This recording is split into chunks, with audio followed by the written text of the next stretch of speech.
every meeting that we've gotten with anyone has been because we are not afraid to do anything to get that meeting. Yeah, absolutely. And we really didn't have like a lot of connections coming out here like through family or anything like that. What's call you sexy? What's up, sexy? And you don't care what they say. I see it every time you turn around, you're screaming your name. What's call you sexy? What's up, sexy? And you don't care what they say. I see it every time you turn around.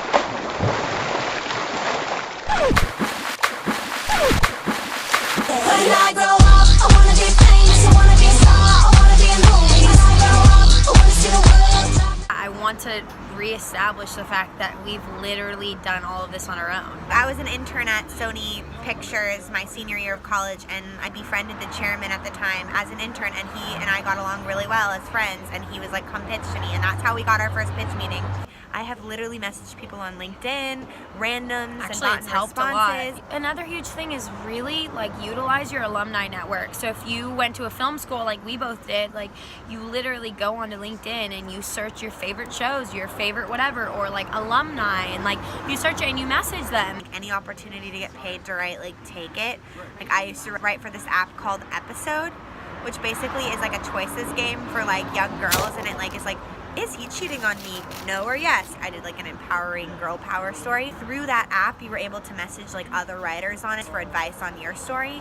And I saw that their head story was written by one of my favorite female comedy writers. I couldn't message her, but I messaged the lady that she wrote it with and said, I would love to meet you guys. And they responded, and Lily and I are actually meeting them like next week. Not like we met someone, we went to this photo show. We met this guy who runs this like big ad company, and we ended up starting to copyright for him, and that led to like some bigger copywriting jobs with like some TV shows that we loved.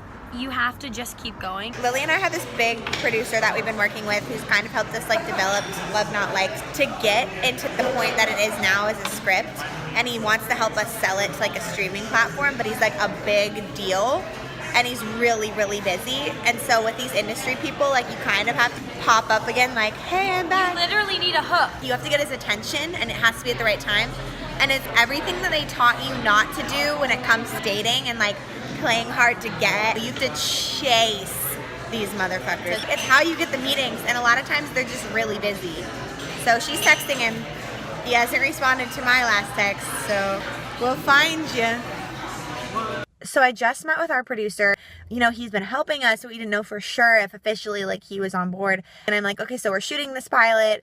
This is what's happening in Arizona. We're starting in June. And he like looks at me and he's like, okay, I just want to like confirm, like, what do you want my role to be in this? And I'm like looking across at this guy who's like done all these amazing movies. He's tentatively looking at me like, do you want me to be in this? I'm like, oh my God, no, we want you to produce this. And so that was really exciting. And he's basically gave us a couple more notes on the pilot.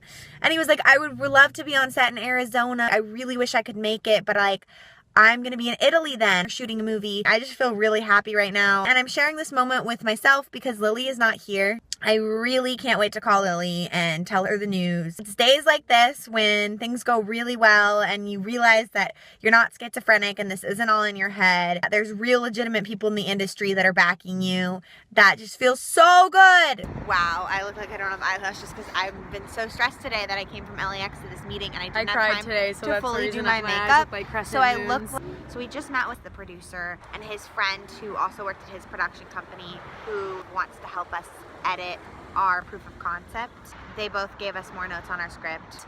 A lot of notes are very helpful, but sometimes when you're given more ideas, it ends up making you more stressed, and then it's like, oh, we have 4 weeks until we shoot and go into production, so do we add these notes versus what do we put in our pilot when we're trying to pitch it versus what just goes in our proof of concept? So I would say that overall the mood is like very hopeful, but also like a little overwhelmed with the magnitude of everything. The fact that we have support like this guy who's going to help us pitch it and package it makes us feel a lot better. He's like really a part of it at this point. Like I said in my vlog last week, we'll be busy shooting a movie in Italy with some very big people, and wanted to give us his notes beforehand and then basically passed us along to his friend to basically guide us while he's gone. We're gonna have to work on these rewrites really ASAP before our Are you trying to get through?